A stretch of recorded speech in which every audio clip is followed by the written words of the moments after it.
girl, hey, welcome back to my channel if you're a real one, or if you're new here, hey girl, I'm Terry. Welcome to my channel. I am pretty much a bad bitch who likes to stay in, do a lot of self-care, do a lot of reading. And I feel like if you're a bad bitch or you like staying in, you like self-care and you like reading, you should give me a follow. You'll like it here. Anyways, today I wanted to go over my top 25 books for 2025. Y'all already know I am a mood reader, so like, will I end up reading these books? I don't know. Fingers crossed. I'm really gonna try to make it happen this year. I did really good last year about staying on top of my reading goal. Obviously, my reading goal is way over 25 books. My current reading goal on my Goodreads, it's set to 75 books. I might go back and change that though. I'll either go up to 100 or I'll go back down to 60. I set my reading goal last year at 60 books and I feel like that was the perfect amount for me. Honestly, 2024 was the first year in my adult life that I have consistently read for fun. Like all year, from the first day of the year to the very last day of the year, I was reading a book, and that is new for me. So 60 books was like my perfect pace. That's about a book a week, give or take 1 to 2 books a week on some odd weeks.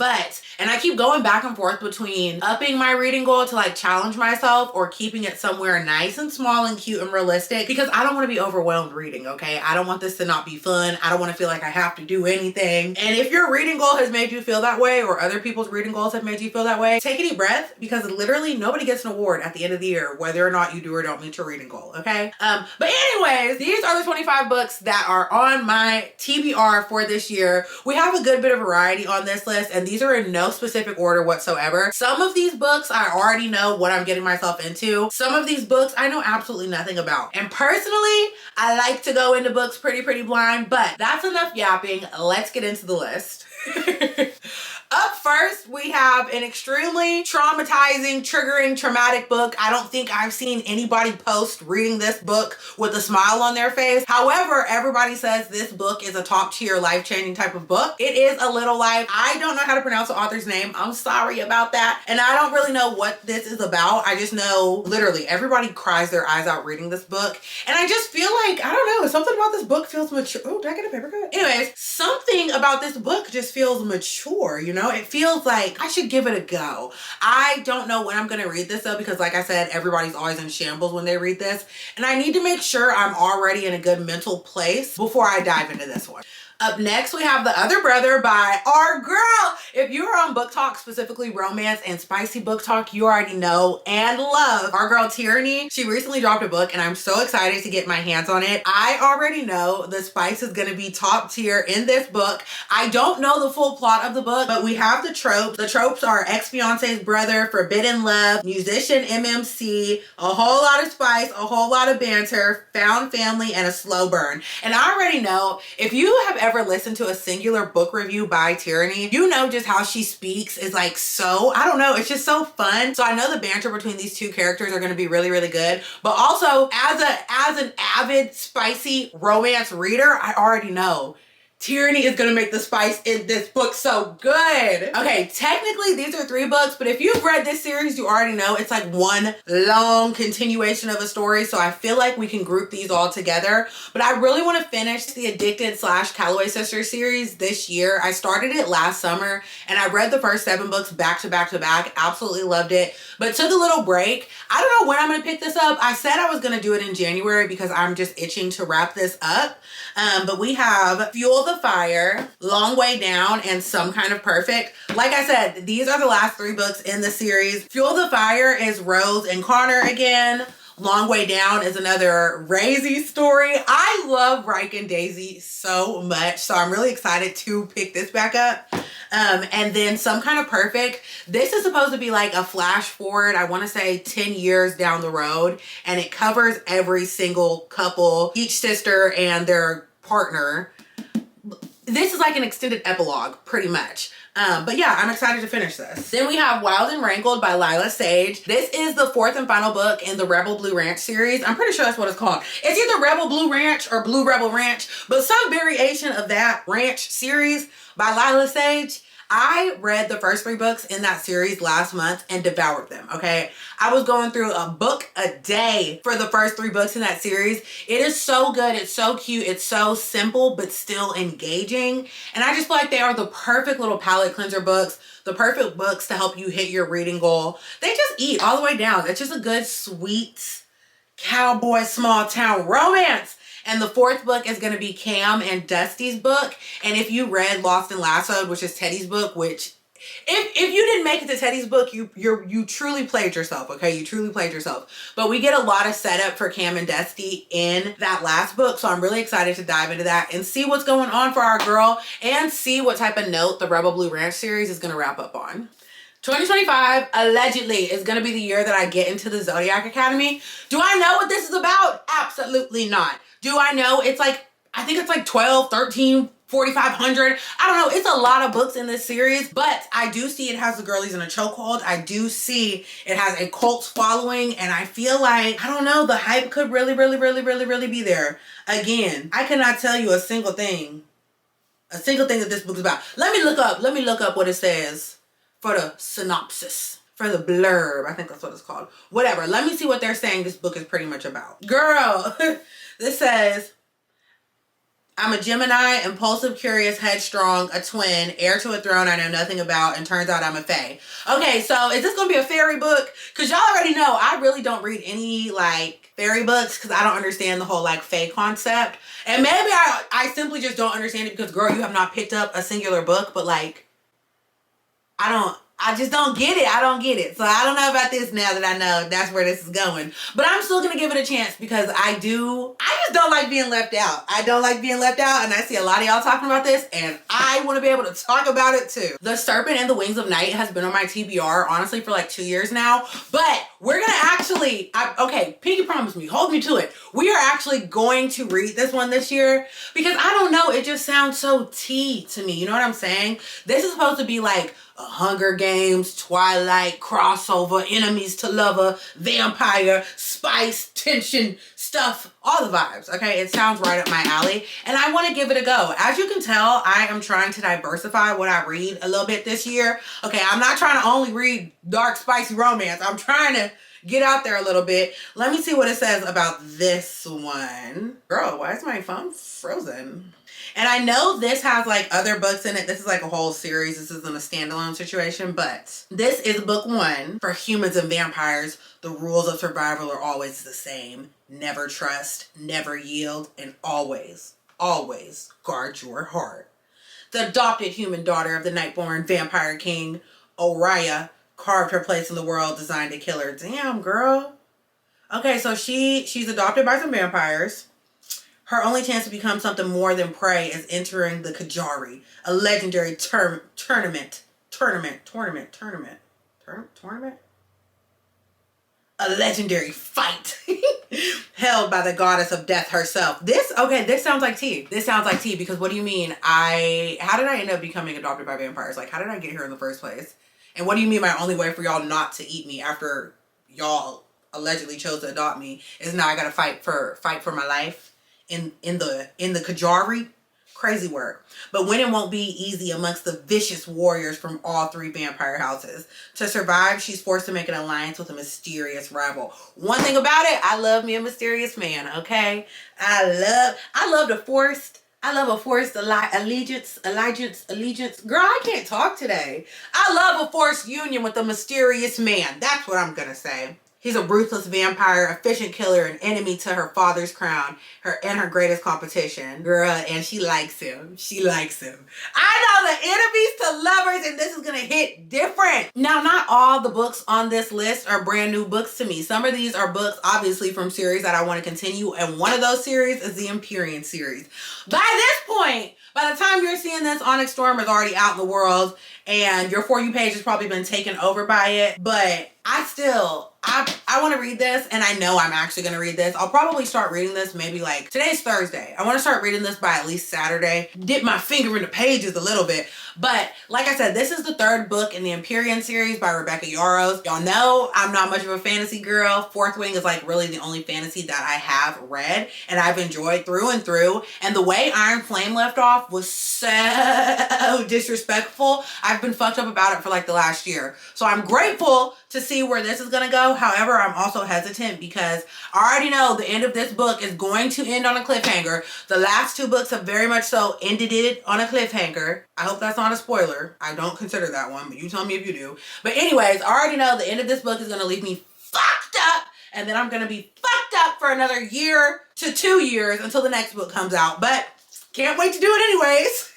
Also, if you're just seeing this, I do have a Fable book club. The link is in the description, and currently I set it to Onyx Storm just for the girlies who are reading Onyx Storm and need a place to be able to yap about it, because I know everybody's trying not to say anything on TikTok right now because you don't want to spoil anything for anybody. But I know the girls that are reading it still want to be able to yap about it. So if you do want to have spoiler-free chapter by chapter discussions over Onyx Storm, the Fable link is in my description below. The Mindfuck series by ST Abby. I feel like this is a dark romance reader's rite of passage, and I'm missing out on it. I still have not read this, okay? I put this on my TBR almost 2 years ago. I've never gotten around to it, but there is so much hype around this, and I really, again, I don't like being left out. Y'all know I don't like being left out. This is the story of a female serial unaliver who is dating, I think he's like an FBI profile or somebody in the FBI.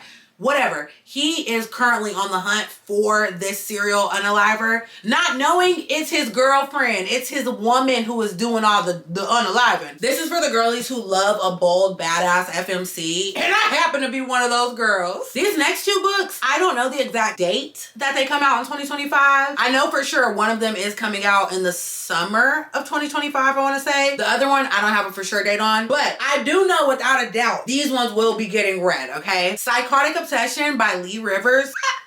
If you know me, you know I do not shut up about Lee Rivers. She is one of my favorite dark romance writers. The Edge of Darkness trilogy by Lee Rivers, hands down one of my favorite top dark romance series that I have ever read. It was one of my top series for last year. Psychotic Obsession is the story of the dad and the mom of the main male character in that first trilogy. It's Tobias and Arya. If you got introduced to Tobias during the Edge of Darkness trilogy and you did not fall in love with him, you did not read the same book that I read. I'm so sorry. I'm so sorry. I love that man real bad. I love that man real bad, okay? Okay. I remember my chest aching for that man during that story. I remember sobbing for that man in that story, okay? I love Tobias real bad. And I already know him and Arya's love story is going to be dreamy. It's going to be unhinged because it's written by Lee Rivers, and you know, she is, she's crazy. She's crazy. But I already know it's going to be so good. Top tier. Cannot get enough. And Mariposa by Lexi Axelson. Don't beat me up if I did not pronounce that right, okay? But I know what it means. I know it means butterfly. I know it's going to be the 4th and I think final book in the Scarred Executioner series, which breaks my heart thinking about it because that series is so good. If you have not read it, it starts off with I Promise You and See You Soon. It is a dark military romance. It follows a team of Navy SEALs. The first 2 books focus on Danny and Ari. The 3rd book is on Creature, and I can't remember her name off the top of my head. I think he calls her Valentine, but I don't remember what her actual name is. And then this next book is going to be, oh God, I can't even. Y'all, I'm trying not to get sad thinking about it because thinking about everything that's going to pick up in this next book reminded me of where everything in the last book left off on. The last book was Pretend by Lexi Axelson, and it is so good. I'm trying to tell you, the entire series is so good. And I feel like it just hits different too because a lot of the stuff that they go through is very realistic and very plausible for Navy SEALs.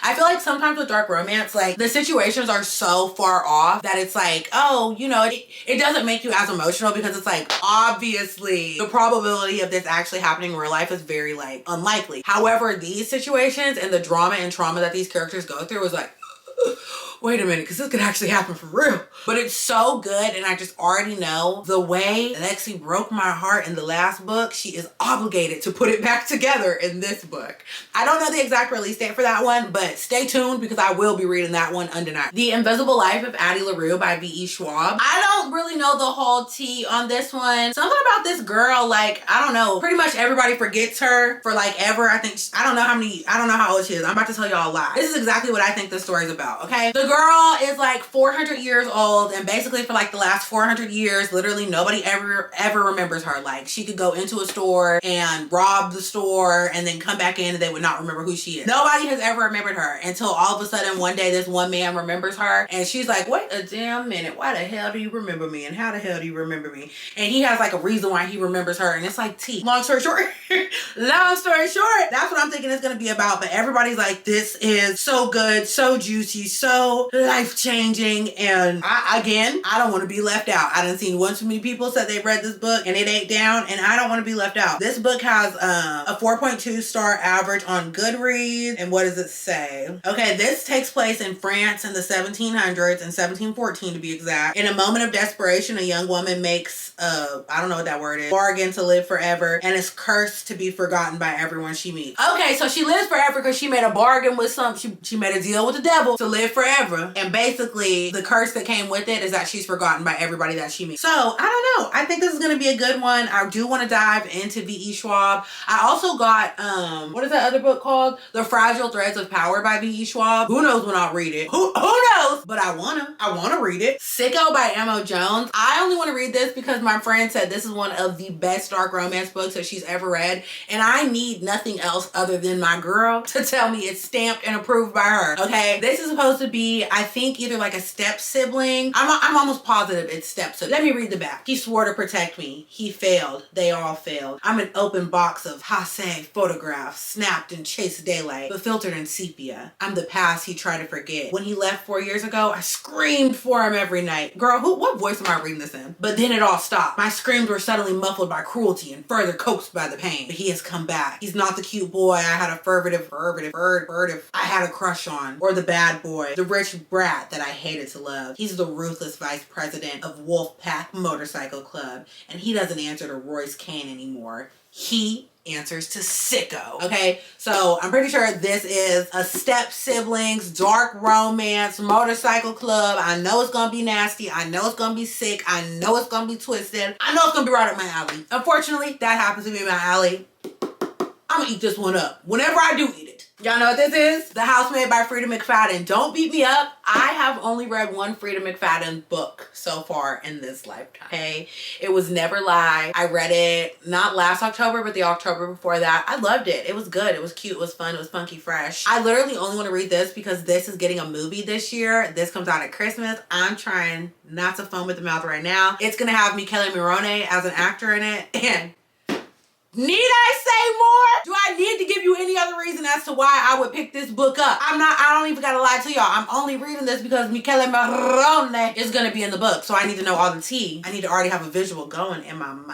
I need as much time with my man in character as I can get. So I will be reading this. Again, who knows when. I might end up putting this off until it gets closer to the movie coming out, if we're being honest. Magnolia Parks by Jessa Hastings. I actually have plans on reading this entire series this year. Again, this has a cult following. The girls are like, this is tea, this is toxic, this is messy, this feels like a TV show. I think it'll be the vibes. I think I will enjoy this. This kind of feels like, the way people have described it to me is like just a messier version of the Addicted series. Which you would not think that series, how it started off, would have the amount of tea and drama that it has, but that feels like a TV show to me. I think a lot of people compare this to Gossip Girl. I ain't never watched Gossip Girl. I haven't. But I think this is going to be good. It follows like rich British socialites and their messy, toxic ass relationship. Magnolia Parks is a beautiful, affluent, self-involved, mildly neurotic London socialite. BJ Ballantine, that used to be my old landlord's last name. Anyways, BJ is Britain's most notorious bad boy who broke her heart. But these two are meant to be and everyone knows it. Basically, I'm here for the mess. I am in the headspace where I can actually enjoy reading a messy ass toxic romance without feeling the need to play psychologist and pick it apart. You know what I'm saying? I can just go along for the ride, and I feel like that is what this is gonna be for me. Beach Read by Emily Henry.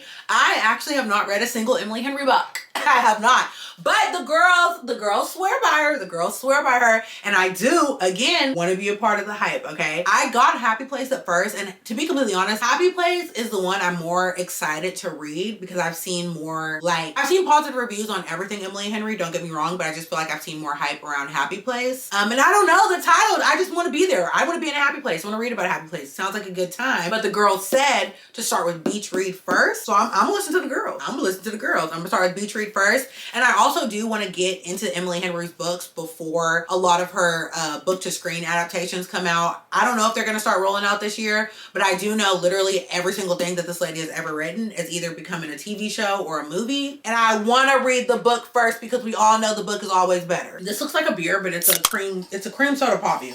Before I Let Go, hold up, let me find that because I know it's somewhere in here. Before I Let Go by Kennedy Ryan. I also haven't read any Kennedy Ryan books, and she is another author that I am itching, okay, gnawing at my enclosure to dive into her writing because, again, nothing but 5-star reviews across the board. I think that this one, I know a lot of people have said that this is like a very emotional story, and I think that I am now again in the headspace for this type of romance. So I'm excited to give it a go. I don't know anything about this other than this is following like a woman and a man who get divorced and like and that's all, folks. It's the story of a divorcing couple, more or less, I think. Their love was supposed to last forever, but when life delivered blow after devastating blow, Yasmin and Josiah found that love alone couldn't solve or save everything. It couldn't save their marriage. Yasmin wasn't prepared for how her life fell apart, but she finally started to find joy again. She and Josiah have found a new rhythm, co-parenting their 2 kids, running a thriving business together, yet like magnets, they're always drawn back to each other, and now they're beginning to wonder if they're truly ready to let go of everything they once had. Soon one stolen kiss leads to another, and then there's more. It's hot, it's illicit, it's all good until old wounds reopen.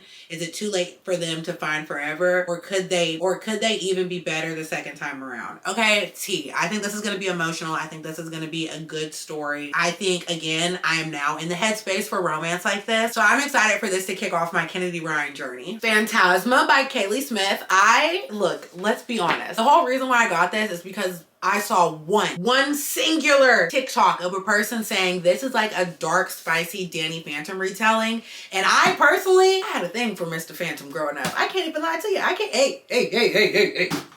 I did, which is why I got this. But basically, I don't know, something happens. She has to go on like some spooky game show. Not a game show, but like spooky tournament. I don't know, she's supposed to be spooky. Ophelia discovers her mom has been brutally unalived. There's no time to grieve. She's inherited the family's fearsome magic and enormous debt. Damn, I'm already, like, that's sad. That's sad, girl, because it's like, damn, your mom just died, and now not only did you get a whole bunch of magic, you got a whole bunch of debt. Hopefully the magic can help with the debt. Circumstances go from dire to deadly. It seems like the magic could not help with the debt. I spoke too soon. Circumstances go from dire to deadly. However, when Ophelia's sister decides to pay off the loan by entering Phantasma, a competition where contestants rarely escape alive and the victor is granted a single wish, the only way for Ophelia to save her sister is to win. Okay, so Ophelia's sister is like, I'm gonna go enter Phantasma. But Ophelia's like, well, damn, now I gotta go enter Phantasma to save my sister because you were not a good choice to go into the game. Blah, blah, blah. Girl, okay. Enticing demons, fatal temptation. She must conquer all 9 floors to succeed if her fears don't overtake her first. When a charming, arrogant stranger claims he can help. What did I say? We love a mysterious man. An arrogant stranger? Sign me up. But with her sister's life on the line, Ophelia can't afford to turn him away. She'll just need to ignore the overwhelming dark attraction drawing them closer and closer. Because in Phantasma, the only thing deadlier than losing the game is losing your heart. I like this. I like this. And I feel like, now I don't know if this is necessarily supposed to be enemies to lover, but it's like, it sounds like it's going to be enemies to lovers to me. And I just feel like enemies to lovers, when we are in unrealistic situations, always hit 10 times harder. Enemies to lovers, I'm not saying every enemies to lovers needs to be like 2 people that are actually going to unalive each other, but I'm just saying enemies to lovers, when they're in a reality where people are being unalived around them left and right, it does hit a little harder, okay? And I think the second book to this actually comes out this year. I might be wrong, don't quote me. But hopefully I read this, I like this, and this is my thing, you know? Remarkably Bright Creatures by Shelby, hold up, don't let me mess it up, by Shelby Van Pelt. This is on my TBR. It's not the type of book I normally read, but I read a little blurb about this and it intrigued me so much. Basically, this is the story of an octopus named Marcellus. Now, one thing about it, I don't judge a book by its name, I don't judge characters by their name, but I just feel like an octopus named Marcellus knows some things. Okay, he's gonna be T. He's gonna be a fun character. He knows some things. Octopus are already smart as hell, and then you were octopus named Marcellus, so you got a little spice, you got a little season, a little flavor to you. But anyways, this is gonna be his story about like while he's in captivity at this aquarium, there's this lady who works at the aquarium, and she ends up befriending him, and he ends up like solving some like cold case, some situation. Her son's been missing forever, and Marcellus is the only one that can save him. But time is of the essence because Marcellus is close to dying. Okay, he only has like X amount of days left before he dies. Hey, don't ask questions. Don't ask questions. It's gotten a lot of good reviews.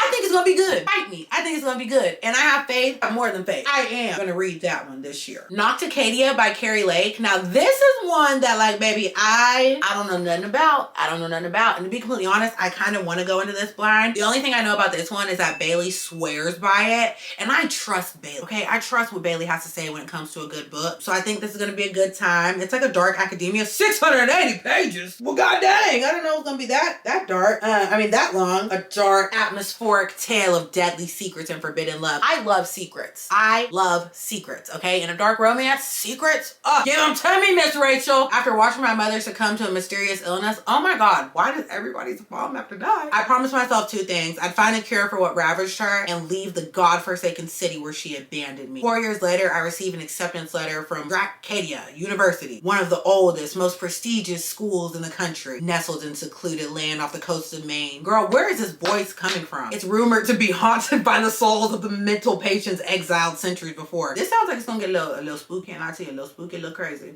And those whose bones are said to make up the land, make up the island's white sandy shores. A restless ghost aren't even its most daunting peculiarity.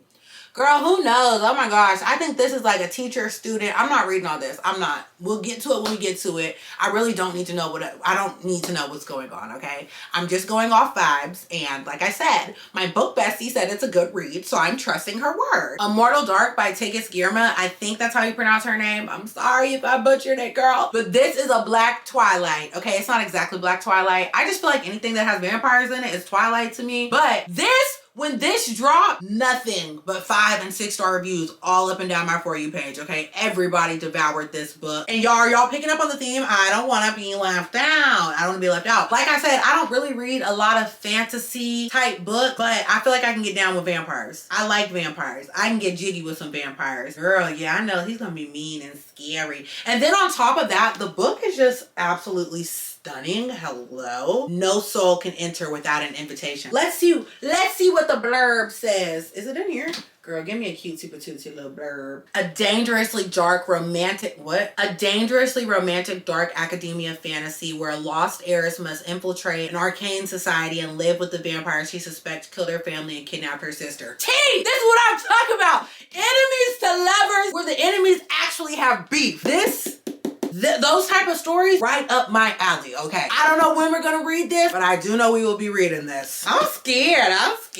The Wedding People by Allison Espach. Again, I don't know if I'm saying her last name right, but y'all know the book I'm talking about. I really want to read it. Again, nothing but good reviews across the board about this book. I think this is going to be a book that's layered with a lot of good life lessons, and it's going to be like a good story, but it also gives you a good perspective into other people's lives. Are you picking up what I'm putting down? Basically, this girl goes to a wedding, but she's like the uninvited guest at the wedding, and all the people at the wedding help her learn something as she's starting like a new journey. Sounds like something worth reading. For the Fans by Nyla K. Okay, so the book I'm currently reading right now is the Gallow Hills series by Caitlin Taylor. And in this book, one of our characters has a bi awakening, okay? We have a little MM romance going on. And for me, this is my MM romance awakening. So I definitely have some more I want to add to my TBR. Starting with For the Fans by Nyla K, okay? One of my best friends said this is the filthiest spicy book that she has ever read, and she reads spice as her job. So I'm a little scared. I don't know if I need to dive that deep into it, but this is basically about, I don't know if they're two brothers. I don't know if it's two brothers or just two roommates, but it's two boys that set up an OnlyFans together. And you know, they be acting like they're only doing this for the fans, but like tension is rising. Temperature is rising. Things are going down between the boys off camera as well. And I'm ready to dive into that story. And then last but certainly not least, we have Demon's Dream by Elle Kaysen. I have not read anything by this author yet, but when I tell you my girls have hyped this one up, Shaughnessy specifically said that I would really enjoy this, and I feel like she knows my kind of vibe, you know what I'm saying? I am excited to dive into this one. I'm scared because what do you mean 758 pages? How much do we have to say? I know nothing about this book, but let's go ahead and read the overview. Demon Montana. Clawing my way from the depths of hell to haunt the nightmares and steal the lives of the many earn me the name Demon. I don't know what that means that man does, but I'm scared. I'm scared because like that's your job. I want it. Unfortunately, I'm already sold. Hardened by a life that no one should live, I had rules that governed my existence. No caring, no intimacy, no love. Then I saw her dream. Ooh, I like the moment where the title clicks for me, okay? I like that. I like that already off the bat. Beautiful, brave, bold, and for 30 days, she was mine. I would follow my rules, have her body, ignore her heart. Then she looked at me like she knew me, like she saw me, like she loved me. And I knew 30 days wasn't nearly enough. And then this is dreams part. Brilliant and badass. I was my family's fixer. I was the queen of negotiating and smoothing ruffled feathers. I had never met a situation I couldn't talk us out of until my brother crossed the wrong family and they would accept only one payment for debt. Me. Oh, okay, so your family sold you to this man for 30 days. For 30 days, I was supposed to give myself to a man so brutal they called him demon. I had to follow his rules, honor his demands, and why do I already know his rules are freaky? Why do I already know his rules are freaky? Be available to him only. When I met him, he had nightmares in his cold green eyes and enemy's blood splattered on his hard inked body. How could I survive a month with a monster without losing myself? Except those eyes seemed to thaw a little each time he looked at me, and his chiseled body fit perfectly against mine. There was so much more to the enigma called demon. So many things that made him Damien. Suddenly, the only thing I was worried about losing in 30 days was my heart. This gives 365, but make it black. And if you know me, I love 365. I love 365, okay? Ate that down. Actually, this is unrelated, but I do actually want to read the books of that movie as well. But this is definitely off the top of my head what it is giving, and I am so excited to get into it. It says a hardened criminal and a strong-willed woman are thrust together for 30 days, but as they navigate their complex relationship, they discover that their connection runs deeper than they ever imagined. T. Yeah, I'm definitely excited about that one. Honestly, I'm excited about every single book that was on my list. Y'all already know I am a mood reader. So will I read all of these books this year? Stay tuned. Stay tuned. Don't hold me to it, but do stay tuned. Stay tuned. So yeah, that's pretty much it for the 25 books that I want to read in 2025. Let me know if any of these books are also on your TBR. Also, I want to do like a sit down life update, get ready with me, get to know me kind of situation. So if you have any specific questions that you want to know about me or any questions you want to know about my life updates you're curious about, or things you want my opinions on, like different bookish takes, drop them in the comments below so I can use them in my next video. I don't know if y'all can hear Franny in the video snoring and breathing and living her best life down there, but that is what you heard. It was not me ripping ass or hiding a pig in my room. But that is it for this video. I love you the absolute most, and I will see you on the next one. Bye. Look at the camera. Look at the poo-poo.